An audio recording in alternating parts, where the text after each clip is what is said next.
Hello, everybody, and welcome to the Puck of Luck. No, the Mantle of Intelligence, falling on the first hurdle. Hey, my name is Nomad, and joining me is Capitalist and Lyrical, peeking into their screens there, and they're going to be joining us, battling it out to find out who is the smartest caster in North America. Well, at least out of you two, anyway. We're counting out the rest of them for this one. I see. The thing is, and the reason that point that you made earlier about, Dota MMR doesn't matter is because, Dota is filled with all this meaningless information, and Cap has to distill down the important information. I know all the meaningless information, which is why my MMR is low, which is why I'm going to be perfect for this game. I see. All right, well, why don't you show us by... Your brain is too big to play good Dota? Is that what you're saying? Exactly. That's literally true. IQ literally too high. All right, why don't you prove it by letting us know your first answer, Lyrical? I am going to say C, 40 minutes. 40 minutes, all right. Easy peasy. Capitalist, you went for B, 37 minutes. You confident with that? No. Oh, no. Alrighty. Well, the answer is, in fact, B, 37 minutes. Oh, God. Lyrical. Should have been playing Dota sometime in the last 6 months. I play Turbo. I only play Turbo. Lyrical? You're floating away from the screen. You can't leave yet, sir. No, this is not good. When does the useless information come around, please? We have a general knowledge round later on. No, maybe law might help you out. But yeah, the answer for this one was, in fact, D. Capitalist is right. Again here, and pulling away with an early lead of 2-0. So, okay, let's just... so trick question, though. It can be A if you want to consider that Morphling's strength goes into his agility if he wants it to. Yeah, that's what I meant. That actually turns out to be more. That's why you picked Naga? Yeah, exactly. Gotcha, okay. No. I'm pretty sure I got this one. This is my cup of tea right here. If I don't get this one right, it's over. It's just I know I'm wrong because I'm too literal in this. You guys both put the same answer. Oh, really? And yeah, you both put B. Lyrical was very confident, and he had every right to be. He was, in fact, right with B. It was Plant Tree, so there you go. Lyrical gets on the board, but unfortunately not gaining much ground on Capitalist just yet. See, that's the thing, though, is that's interesting, because the tree itself is the happy little tree, but you plant the tree, and that's all the active is, which is something that's interesting to me. I sort of was going for the same logic. It has to be logically consistent with the happy little tree and tree thing. You are a meteor, you are crashing. It is a meteor hammer, which is the item itself, but what you are doing is you are forcing an impact. If this is not true, it's logically inconsistent, and I demand a patch. Lyrical, why are you expecting logical consistencies from Valve? Yeah, come on, man. You are, of course, wrong. My esport. It has to happen. I will be very upset. Is, in fact, D, Meteor Hammer. What? Because, yeah, Meteor Hammer's active is called Meteor Hammer. I don't know, someone's very lazy. The janitor's naming the items that day. I was very close to saying D. I was so close. And I was like, that's almost too lazy for Valve. We need a Reddit thread. Proved wrong again. Please, people, get out there. The Holy Locket is, in fact, takes 7 components to build. The Guardian's Greaves takes 6 components to build. There's the Bloodthorn, which takes 9 components to build. Alright. So Bloodthorn is about the correct answer in this one, so no points either way. Can I also just real quickly say that it's very appropriate that the 2 NA guests both got the math question wrong last time around? Being on brand. We're sitting on brand very well. It is, in fact, D, play a turbo game. Really? I don't know if this is some kind of, sick joke from Valve, but the description from this part literally says, remember, everyone else is new at this too, so just relax. That's not turbo. Nobody relaxes in turbo. Yeah, everyone is new. The professional turbo player Knoxville, who is looking to win a TI and frequently flames people on Twitter for not playing turbo exactly the way he wants them to. Very true, yeah. Now, what you can get from this varies. You can either get the Sven, which gives you God Strength, which will double the points of a question if you get it right, but minus a point if you get it wrong.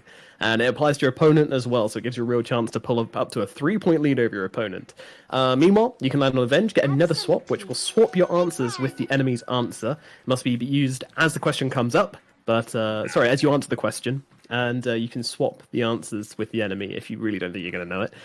Meanwhile, Dust can take away 2 incorrect answers, and that one could be used just for you as well, so you get a nice little quiet moment to yourself. But if you land on the axe, you will get dunked, and that will mean you lose your one and only point, Lyrical. So do you want to spin the puck of luck? I have to. There's no other option. You got almost nothing to lose. Almost. Very important there. Got that one singular point to lose. Alrighty. Can we please spin the puck of luck? And it goes straight in onto... Is that a Vengeful Spirit? I believe that is a Vengeful Spirit. So you get the swap. So this is honestly, this is some really cool stuff you guys are coming up with. I see you guys took Dota and stole directly from fucking Mario Kart. Get some bullshit. We stole from everything as well. If you've ever seen... lightning bolt? You want to shrink me down, huh? A blue shell. Blue shell, that's what we need. Yeah, absolutely. So I said C. I was thinking it's either that or Tome of Knowledge. But my reasoning behind this was that I remember in like the big animation where the Greevil or whatever it is steals the cheese, they end up like turning him into Roche. And I was wondering if maybe there's something there with like him having the Aegis now, where it's like raising him up, even though that doesn't raise him to a man. So probably it's Tome of Knowledge. Shit, fuck.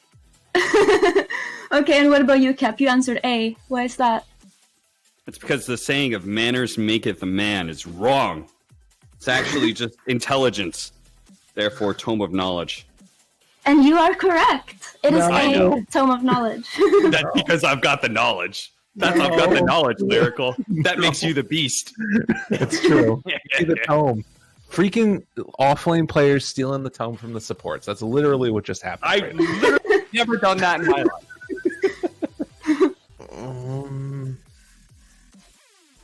Both my hands are up here. But that must mean I've already answered. That must mean I don't need my hands on my keyboard, Lyrical. Huh? I thought lore was supposed to be your specialty. Lyrical answered C with a swap. Now, why did you answer C, Lyrical? Because I had no idea what it was, and I picked the one that I thought was most wrong, the Ancients, and that way he would lose a point. And hopefully that's very interesting, because Capitalist also answered C. Shit. And it is the right answer. It is C. What? Yes. Remember the whole Mad Moon? Do you not remember any of this, Lyrical? The Mad Moon, the Ancients are escaping. He's their brother trying to get them back. I didn't know that. I knew that the prison thing or whatever. I didn't know they were brothers. I thought that they were. I thought he was like the anti them. Oh God, I've made mistakes. I thought when you said swap with C, I was like, oh shit, he took my C. Oh no. Hands up, Cap. You're about to get out. Pudge, much like my friend Capitalist here, doesn't do the work himself. Just to lay it out and just works off the back of others. Lady Anshu sounds like far too nice of a name for somebody that would make anything. And Saint Cruella is like a saint, so you don't make things there. So it has to be Quit. That's literally the only possibility. And I must be right. And what about you, Capitalist? Why did you answer B? Oh, I answered B because I'm not a sexist, Lyrical. I don't think that Blacksmith can only be men. How about that? I don't think a lady is a blacksmith. I think nor would a lord be a blacksmith. Oh, yeah, women can't be blacksmiths, according to Lyrical. Sorry, Anger, no blacksmithing for you, apparently. Dang. Unbelievable. Better just stick to the lore. Unbelievable. Freaking Dota Capitalist. I'm about. Classic talk. Just remember, even if I get this wrong, I still got a point on you. Jesus. Well, you're both actually wrong, because Saint Cruella was a priestess of the Romescu faith. She made the Chains of Obsession to fight the dead god, but over time the chains became corrupted and eventually ended up in Pudge's hands. Hello Nomad, it's me, Dan Offen, aka Mr. Big Jams, best known for the Summit 12 and being ruthlessly murdered by Dota Capitalist in Among Us. I made my name as a Dota 2 podcaster, but which of these Dota 2 talents have never hosted a podcast? Is it A, BSJ, B, Kyle, C, Nahaz, or D, Purge? This question is worth 2 points here. Very important one to get right, so try and scrape your brains. I think that it is C, Nahaz, because I think that hosting a podcast involves a lot of that upfront work that like is sort of technical and annoying sometimes. And I don't think that Alan would have gone through the work of doing that. It's too annoying to make a podcast. Got it. Thanks, Lyrical. Capitalist, what say you, sir? Unlike Lyrical, I'm not ageist, and I believe older people can utilize technology. I said D because I know Nahaz has done a lot of podcasts, and I know like he did the podcast with Richard Lewis, and he does stuff with Renessa, and he's done stuff with Rivalry. I just don't know if he's actually hosted one himself. And I can't remember Purge doing one, but I might be wrong. Correct. Or not correct. I don't know. I'm just a recording from the past. It is Purge who has never hosted a Dota 2 podcast, making him the only Dota 2 talent who is not arrogant enough to believe that people want to sit through an hour of him talking about absolutely nothing. I don't want to be too arrogant here, but I gotta say, like, a lot of the talent work is not just about knowing the game. It's about knowing the people around you, Lyrical. It's about understanding the human element, Lyrical. The human elephant? Whatever, man. It's about understanding people make mistakes, Lyrical, like me saying elephant instead of element. This is why. Shaming capitalist? My goodness, This you is guys. why I'm number one on this podcast right now. As we Wait, you get guys into smell that? question. Shut your mouth. Oh, it smells like double digits in here. Does it smell like double digits in there, Lyrical? No, it smells doesn't. Like double digits in here. It smells like 4 points. It smells terrible. I have no clue. I don't pay attention to winnings. All I know is they've all won too much money for my liking. Alrighty. Give me some of that money. Caster should get a share of the prize pool. I agree with that wholeheartedly. That's what Toby always said too. Alrighty, let's reveal the answers. And you have both put C for this one at 2.2 million. Lyrical, you got a reasoning behind this? Yeah, just like it seemed that it's probably not the highest or the lowest, and I went for the slightly higher of the next one. So just sort of like SAT answering protocol. Okay. Well, B or C, right? yeah, you guys are absolutely right. You both went right with C there. It is $2.2 million that he has made in total over his Dota 2 career. You know, if you roll an axe, we'll make history, Lyrical. This will be the biggest point difference. No! Oh, no. Oh, God. Oh, poor Lyrical. The 1 in 4 chance. You know, we debated putting in the axe because, you know, some of us said, you know, it's not really very nice to kick the poor guy who's in last place, but man, it is funny. I'll definitely say funny. That much. We're Yeah, glad we I put agree. it in here. Sorry, Lyrical. All right, just get this wrong for my ego. Like, I need to be better in something. Come on now. Alrighty, Capitalist, what have you put? I put the speed of sound because what I did is I judged it by the distance between me and Lyrical, which is a very long ways, and I can smell the defeat. Oh, it smells so bad and yet so good for me. Well, it would have been a sick burn if you had said it correctly, but yeah, you put the speed of the sound of smell, which the speed of smell. Jesus, we're all getting you said deep here. You said speed of sound. Speed of sound. I'm sorry, I meant smell. Too busy winning over there. Whatever, man. I'm too busy thinking about Dota lore.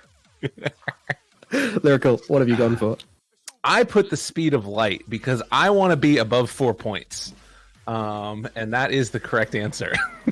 Well, that question will get you there indeed. Yeah, that is the correct answer. Speed of light is the fastest one. Quentin Tarantino, known for his very unique style of filmmaking, and you guys seem to know him very well. So you have both jumped in on C again here.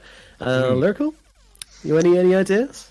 Yeah, I don't recognize that one. I recognize the other ones. I think it would be very funny if Kill Bill Volume 2 was not directed by Quentin Tarantino, though.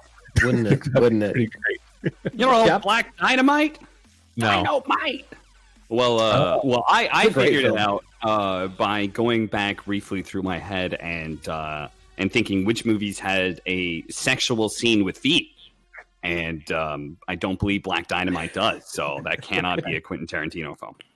Interesting. Great skills of deduction. Yeah, absolutely true. You guys are absolutely right. Of course, it is Black Dynamite, who is which is not the Quentin Tarantino film. But yeah, Quentin Tarantino has many little snippets he likes to put in his films. One of them is, of course, feet for some reason. Best known only to him. You know why? He's also been in a few of his films. You know why? We all know why. Look, guys, we're trying to get sponsored. We're not going to talk about this. God damn it, Cap. All right. Well, that's going to bring us to the end of the show, gentlemen. Thanks a lot, but it is Capitalist who is going to be awarded the very smart man off the show. So well done, Cap. You're officially the smartest caster in North America. How does it feel? Doesn't feel any different. I already knew that. Thank you so much for joining us for this episode of the Mantle of Intelligence. It's an absolute blast having you on. You guys are great contestants, and congratulations, Capitalist, once again. But for today, we are going to be saying goodbye. Make sure you guys follow the channel and catch the next episode, whenever that may be. Hopefully not too long, as we try to round up our next guests. But until then, we'll say goodbye and stay smart.